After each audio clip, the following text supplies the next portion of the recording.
आचार्य धौम्य के तीसरे सबसे बड़े शिष्य हुए हैं महर्षि वेद, और वेद के प्रसिद्ध शिष्य उत्तंक। आज इस कड़ी में हम लोग वेद और उनके शिष्य उत्तंक की कथा को जानेंगे। महर्षि धौम्य के आश्रम में रह करके वेद सब प्रकार से गुरु जी का सेवा किया करता था। गुरु जी उसे बहुत तरह का काम लेते थे, चैन से बैठने नहीं देते थे। कहते हैं कि बैल की तरह वह खाते रहता था, उसका चैन और सुकून सब छीना गया था। और जब कभी भी गुरु जी बुलाते तो उतनी ही श्रद्धा से वेद आते। कभी उनके चेहरे पर किसी प्रकार का शिकन नहीं था, क्योंकि गुरु जी कहे थे कि परिवार की जो सेवा है, गुरु की सेवा ही तुम्हारे लिए कल्याणकारी है, और इसलिए वह पूरी श्रद्धा से किया करता था। फिर एक दिन समय आया जब गुरु जी उसकी सेवा से, अपने शिष्य वेद की सेवा से संतुष्ट हुए और उसे हर प्रकार का सर्वज्ञता प्रदान किया। और इस प्रकार से वेदव्यास ऋषि महाभारत में इसे उस शिष्य की कठिन परीक्षा का वृत्तांत बताया। अब उपाध्याय जी की आज्ञा हो गई, समावर्तन संस्कार हुआ। उसके बाद स्नातक होकर के, ग्रेजुएट होकर के वो अपने घर की ओर लौट गया। घर आए तो गृहस्थ जीवन में प्रवेश किए।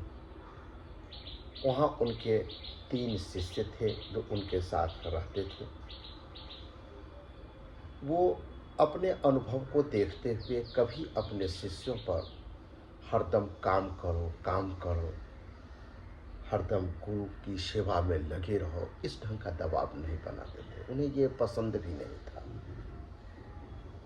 किसी भी प्रकार के क्लेशदायक, कष्टदायक कार्यों में अपने शिष्यों को लगाने से बचाते थे, उनको बहुत मानते थे। एक बार की बात है कि राजा जन्मेजय और पौष्य दोनों ने वेद को अपना उपाध्याय बनाया, पुरोहित बनाया, और यज्ञ कार्य से एक दिन जब वो अपने घर से जाने लगे तो अपने प्रिय शिष्य उत्तंक को बुला करके कहा कि वत्स, मैं यज्ञ आदि कार्य से बाहर जा रहा हूँ, तुम घर का ख्याल रखना, किसी प्रकार का कोई दिक्कत नहीं हो, जहाँ जो वस्तु की कमी हो जाए उसकी तुम पूर्ति कर देना, यही हमारी इच्छा है।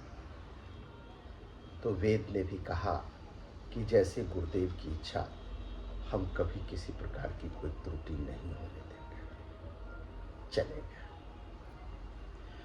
इधर महर्षि वेद की पत्नी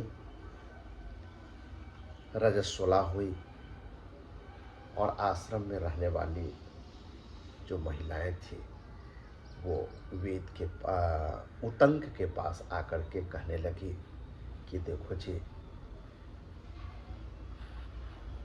गुरुदेव नहीं है, गुरु जी की पत्नी रजस्वला हुई है, और उनका जो ये सेशन है वो बेकार नहीं चला जाए, इसलिए तुम जो है सो उनके साथ ऋतु काल किसी प्रकार से निष्फल नहीं हो, ये प्रयास करो।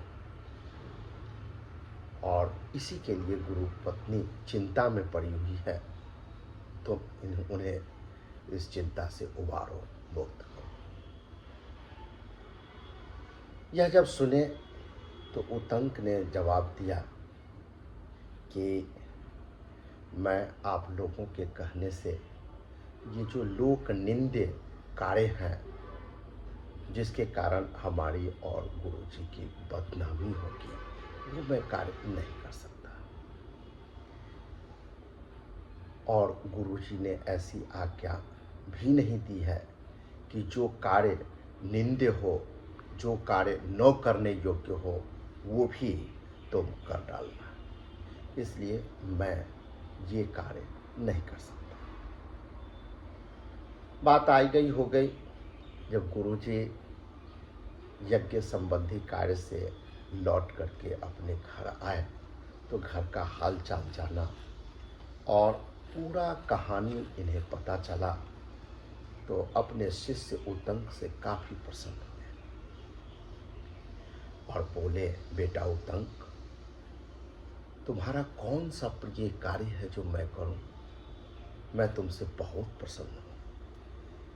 हम दोनों में काफी प्रीति भी बढ़ गई है।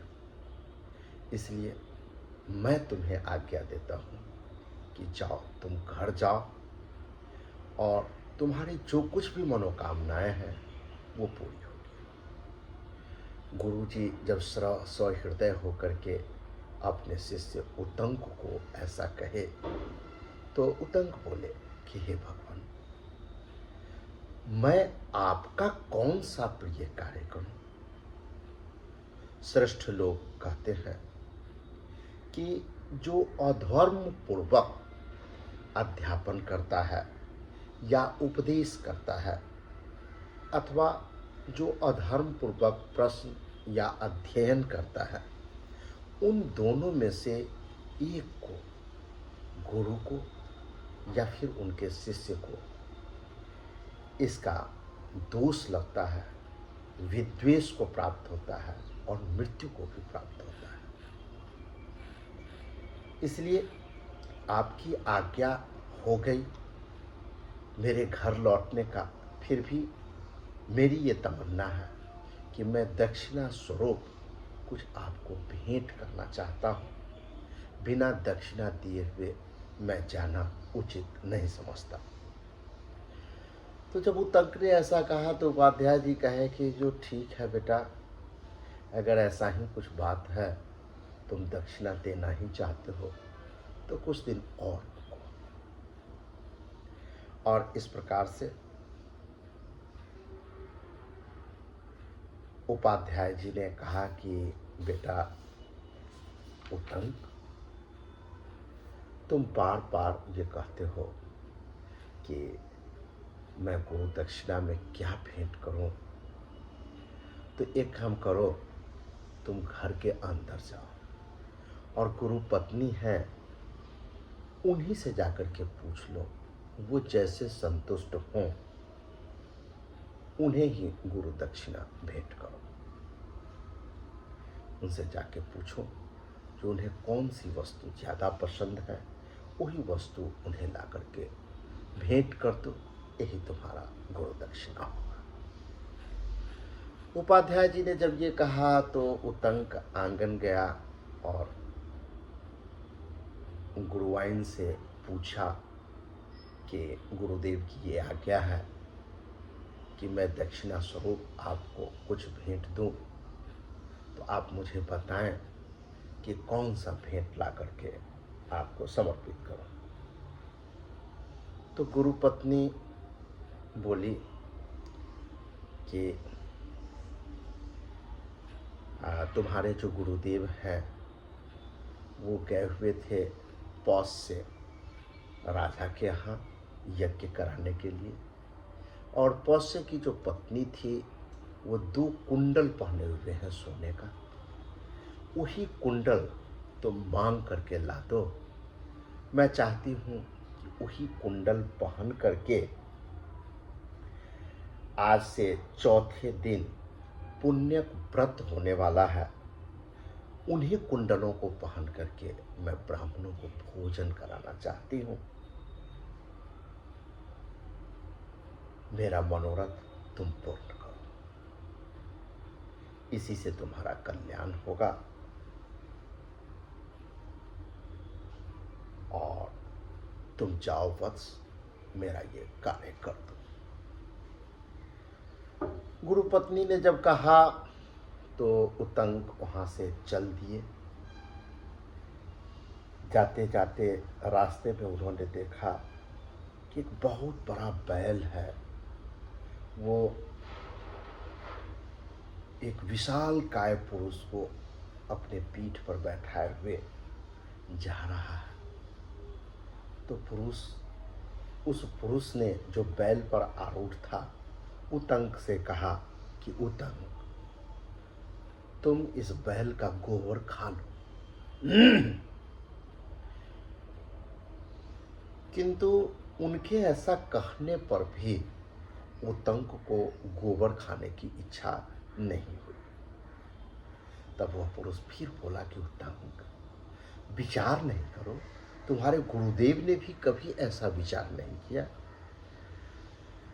बार बार ऐसा कहने पर उतंग ने कहा कि बहुत अच्छा, और उसकी बात मान ली और उस बैल के गोबर और मूत्र को खा पीकर उतावली के कारण खड़े खड़े आचमन किया और फिर वहां से चल दिया। जब क्षत्रिय राजा पौष्य के पास पहुंचा तो उतंक ने देखा कि वह आसन पर बैठे हुए हैं। उन्हें नमस्कार किया और परस्पर नमस्कार के बाद आशीर्वाद से उन्हें प्रसन्न करते हुए उतंक ने कहा कि महाराज, मैं आपके पास एक याचक के रूप में आया हूं और आप ही का सेवक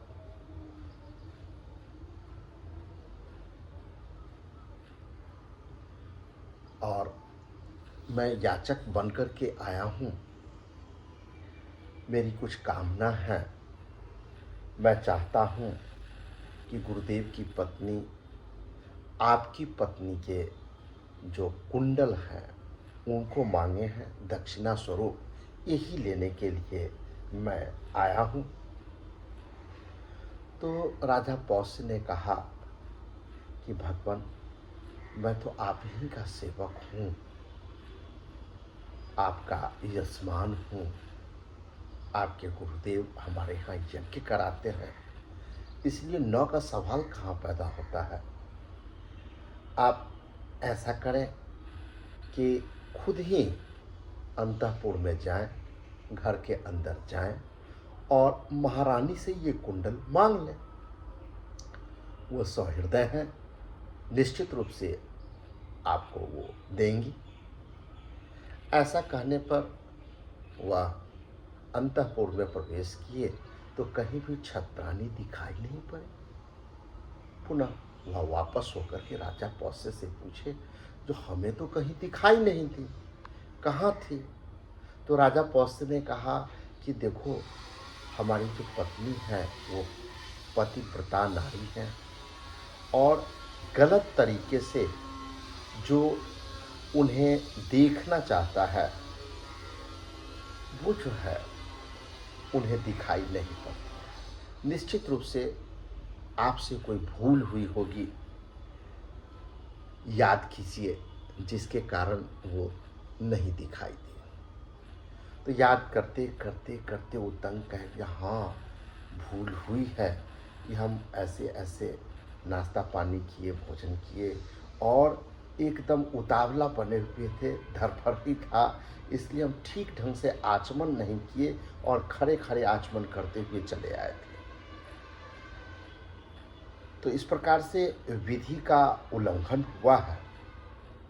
फिर उतंक राजा ने कहा कि तो ठीक है, आप फिर से एक बार अच्छी तरह से हाथ पैर मुंह भली भांति धो करके नियम निष्ठा के साथ आचमन करें, शुद्ध हो लें। और इस प्रकार से उतंग पूर्वाभिमुख होकर के पूरब दिशा की ओर घूम करके बहुत ही सुंदर शब्द बोलते हुए फेन से रहित जो शीतल जल है उसके द्वारा 3 बार आचमन किया। 2 बार अंगूठे के मूल से मुंह को पोछा, नेत्र माने आँख, नासिका आदि इंद्रिय गोलकों का जल सहित अंगुलियों से स्पर्श किया।